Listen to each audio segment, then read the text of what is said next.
Bismillahirrahmanirrahim. Assalamualaikum warahmatullahi wabarakatuh. Semangat pagi soleh dan soleha. Sudah siap belajar hari ini? Bersama Bu Esti kita akan belajar PPKN tema 5 subtema 2 tentang peristiwa proklamasi kemerdekaan Republik Indonesia. Nah, sebelum belajar kita buka dulu dengan bacaan basmalah bersama. Bismillahirrahmanirrahim. Perjuangan bangsa Indonesia melawan penjajah telah dimulai sejak lama.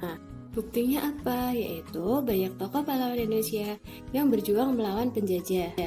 Baik penjajahan dari Portugis, Spanyol, Belanda, Prancis, Inggris, dan Jepang. Namun kenapa selama 3,5 abad masih belum berhasil ya? Karena belum adanya persatuan dan kesatuan, perlawanan masih bersifat kedaerahan.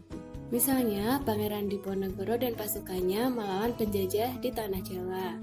Pangeran Antasari dan pasukannya melawan penjajah di Tanah Borneo. Kemudian ada Thomas Matualesi atau Ahmad Lusi yang melawan penjajah di Tanah Maluku. Ada pula Sultan Hasanuddin yang melawan penjajah di Tanah Makassar. Seiring berjalannya waktu dan munculnya tokoh-tokoh dari bangsa Indonesia yang punya pikiran maju, rasa nasionalisme pun mulai muncul sejak berdirinya organisasi Budi Utomo tahun 1908. Semangat itu semakin diperkuat juga setelah diikrarkannya Sumpah Pemuda yang dibacakan pada Kongres kedua tanggal 28 Oktober 1928. Nah, pada Kongres Pemuda kedua tersebut bangsa Indonesia mengakui tanah air yang satu, bangsa yang satu, dan persamaan bahasa persatuan, yaitu Indonesia. Muncullah persamaan visi untuk mengadakan perlawanan secara fisik dan diplomasi dengan mengedepankan persatuan dan kesatuan para pejuang dari berbagai daerah.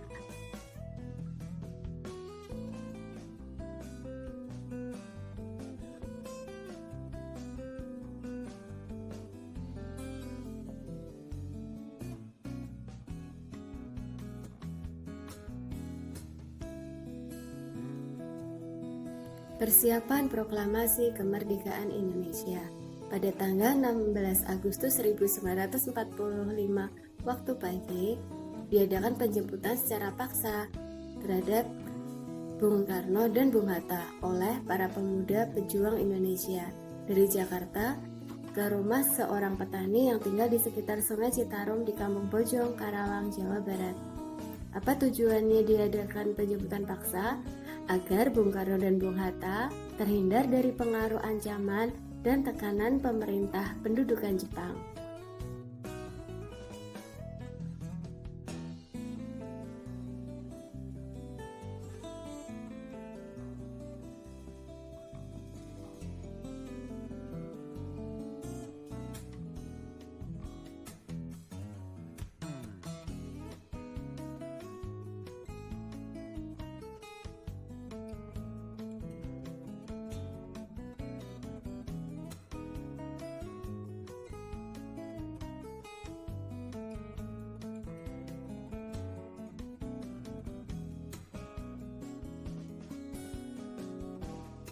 Beberapa waktu kemudian, Bung Karno dan Bung Hatta dikembalikan lagi ke Jakarta dan diamankan di rumah Laksamana Muda Tadashi Maeda, seorang tentara Jepang yang bersimpati terhadap perjuangan rakyat Indonesia.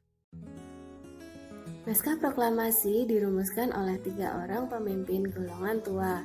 Ada Insinyur Soekarno, ada Dr. Andes Muhammad Hatta, dan ada Mr. Ahmad Subarjo.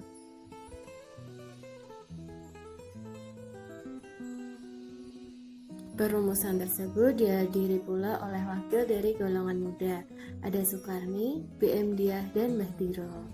Setelah selesai ditulis, naskah proklamasi diketik oleh Sayuti Melik atas usul Soekarni supaya naskah proklamasi ditandatangani oleh Soekarno-Hatta atas nama rakyat Indonesia.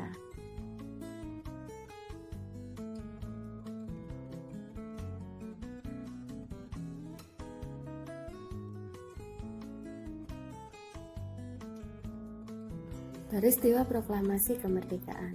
tanggal 17 Agustus 1945.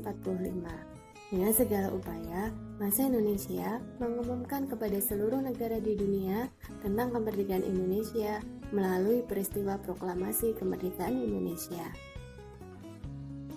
Proklamasi Kemerdekaan Indonesia sebenarnya bagian dari pidato proklamasi yang disampaikan oleh Bung Karno sebagai wakil bangsa Indonesia. Soekarno mengusulkan naskah proklamasi dibacakan di lapangan Ikada, namun Bung Karno menolak karena bisa menimbulkan insiden bentrokan besar antara rakyat Indonesia dengan militer Jepang.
Nah, solusinya pada saat itu dipilihlah halaman rumah Faraj bin Said bin Awad Martak, seorang saudagar muslim berketurunan Arab, di Jalan Pegangsaan Timur nomor 56, Jakarta Pusat.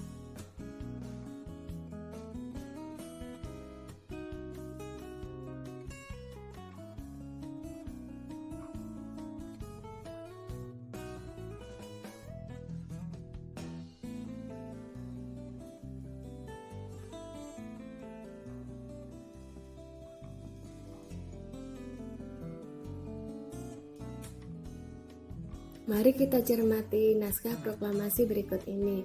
Ada naskah otentik dan ada naskah flat. Apa perbedaannya? Mari kita temukan bersama-sama.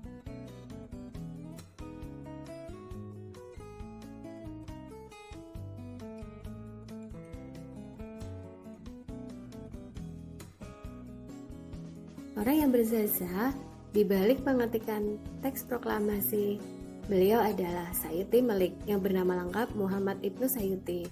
Beliau bertugas mengetik naskah proklamasi pada pagi hari pada tanggal 17 Agustus 1945, kebetulan pada hari Jumat, di ruangan kecil di bawah tangga kediaman Laksamana Maida di Jalan Imam Bonjol nomor 1, Menteng, Jakarta Pusat.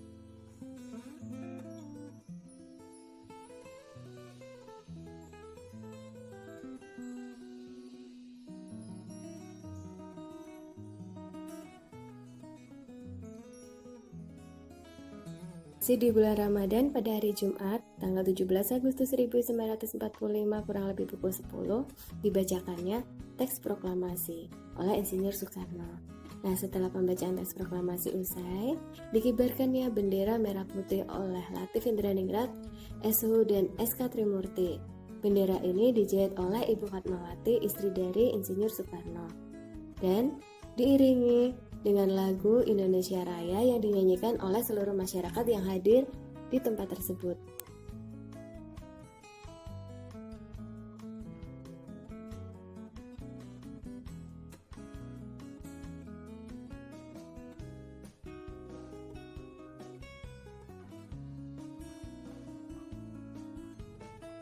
Saudara-saudara, kita masuk ke bahasan selanjutnya, persatuan dan kesatuan dalam mengelola sumber daya alam.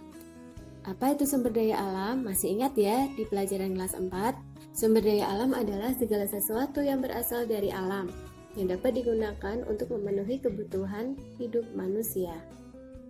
Sumber daya alam berdasarkan asalnya ada komponen biotik atau komponen hidup dan komponen abiotik atau komponen tidak hidup. Contoh komponen abiotik ada hewan, tumbuhan, dan mikroorganisme. Sedangkan sumber daya alam komponen abiotik misalnya minyak bumi, gas alam, logam, air, dan tanah.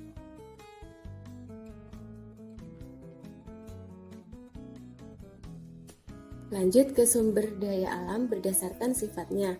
Kita bagi menjadi dua ya. Yang pertama, sumber daya alam yang dapat diperbarui. Ini adalah kekayaan alam yang dapat terus ada selama penggunaannya tidak dieksploitasi secara berlebihan. Misalnya tumbuhan, hewan, mikroorganisme, sinar matahari, angin, dan air. Yang kedua, sumber daya alam yang tidak dapat diperbarui adalah sumber daya alam yang jumlahnya terbatas karena penggunaannya lebih cepat daripada proses pembentukannya dan apabila digunakan secara terus-menerus akan habis. Apa contohnya? Ada minyak bumi, emas, besi, dan berbagai bahan tambang lainnya.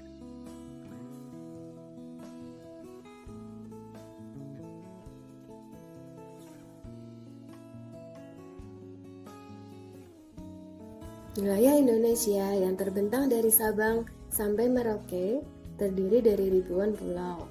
Nah, pulau-pulau tersebut menjadi sebuah kesatuan, yaitu Negara Kesatuan Republik Indonesia. Masing-masing pulau terdapat potensi sumber daya alam dan keunikan yang berbeda-beda yang dapat dimanfaatkan untuk pembangunan negara. Peta geografis Indonesia yang dilalui garis khatulistiwa mengakibatkan Indonesia selalu mendapatkan sinar matahari sepanjang tahun. Hal tersebut sangat bermanfaat bagi kegiatan agraris, sehingga membuat Indonesia menjadi penghasil berbagai komoditas alam. Dengan kekayaan alam yang begitu melimpah di seluruh wilayah Indonesia, maka harus dikelola dengan bijaksana dan semangat persatuan dan kesatuan. Jika setiap warga masyarakat dapat bersatu dalam mengelola sumber daya mereka, kesejahteraan pun dapat tercapai.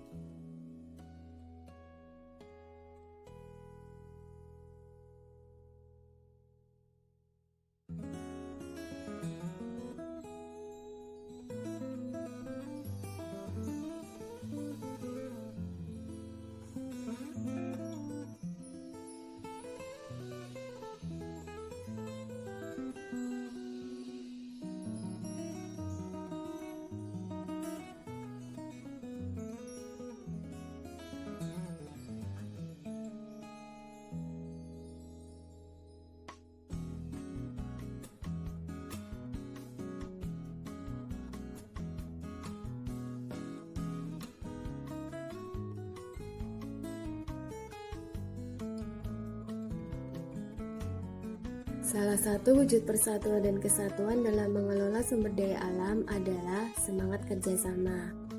Jika dua pulau yang memiliki perbedaan sumber daya alam dapat bekerja sama untuk memenuhi kebutuhan sumber daya alam di daerah masing-masing.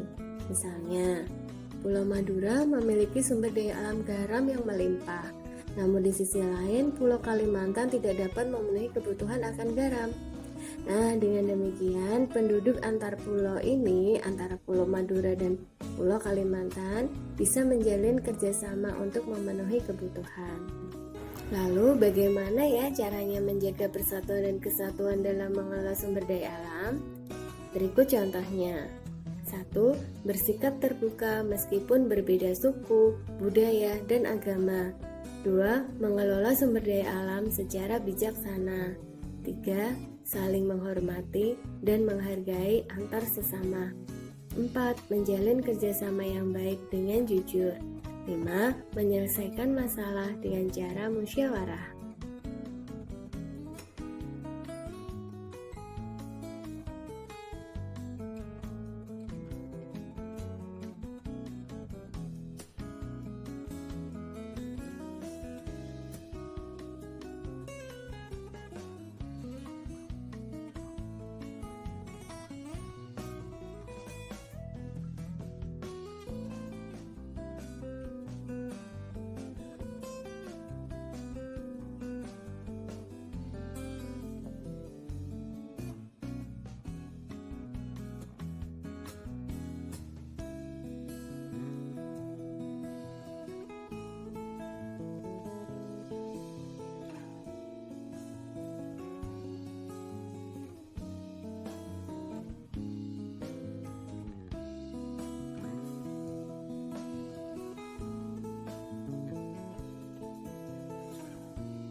Oke, kita masuk ke bahasan selanjutnya. Merajut semangat kekeluargaan dan gotong royong.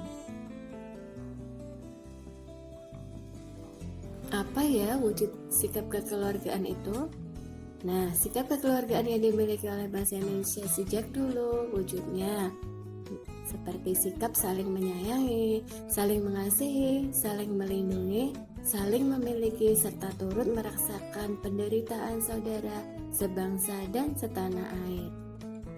Manfaat menerapkan nilai kekeluargaan dalam kehidupan sehari-hari, misalnya 1. Meningkatkan rasa persatuan dan kesatuan. 2. Terjalinnya sifat tolong-menolong. 3. Meningkatkan tenggang rasa. 4. Menciptakan masyarakat yang rukun dan tentram. 5. Meningkatkan rasa kebersamaan di kalangan masyarakat.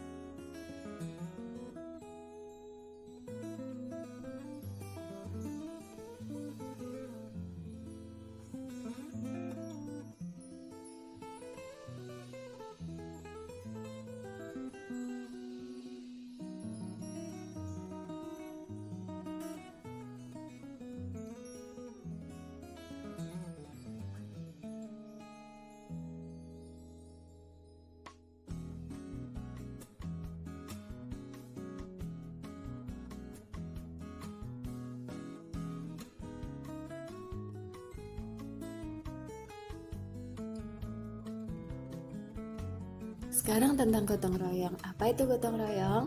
Gotong royong adalah sebuah kegiatan bersama untuk mencapai kemajuan bersama. Gotong royong merupakan contoh penerapan usaha mewujudkan persatuan dan kesatuan dalam kehidupan sehari-hari. Pekerjaan yang dilaksanakan secara gotong royong akan menjadi lebih ringan dan dapat diselesaikan dengan lebih cepat. Gotong royong menumbuhkan rasa kebersamaan, kekeluargaan, dan tolong-menolong. Dengan demikian, rasa persatuan dan kesatuan nasional akan terus terbina.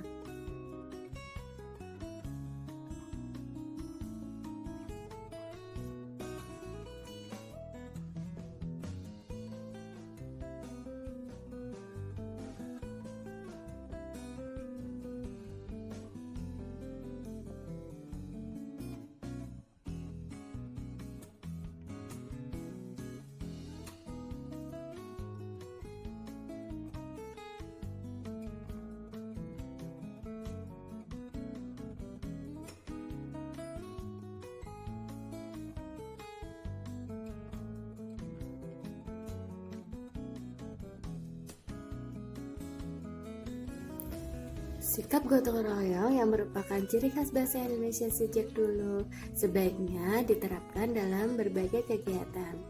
Misalnya, gotong royong di lingkungan rumah, gotong royong di lingkungan sekolah, gotong royong di lingkungan kerja, maupun gotong royong di lingkungan warga masyarakat. Nah, itu tadi ringkasan materi dari Bu Esti pada pelajaran PPKN tema 5 subtema 2. Jangan lupa untuk disalin di buku tulis kalian ya. Jangan lupa untuk selalu jaga kesehatan dengan makan makanan bergizi seimbang. Kita akhiri dengan bacaan tahmid bersama. Alhamdulillahirabbil alamin. Semoga bermanfaat. Sampai jumpa pada materi selanjutnya. Wassalamualaikum warahmatullahi wabarakatuh.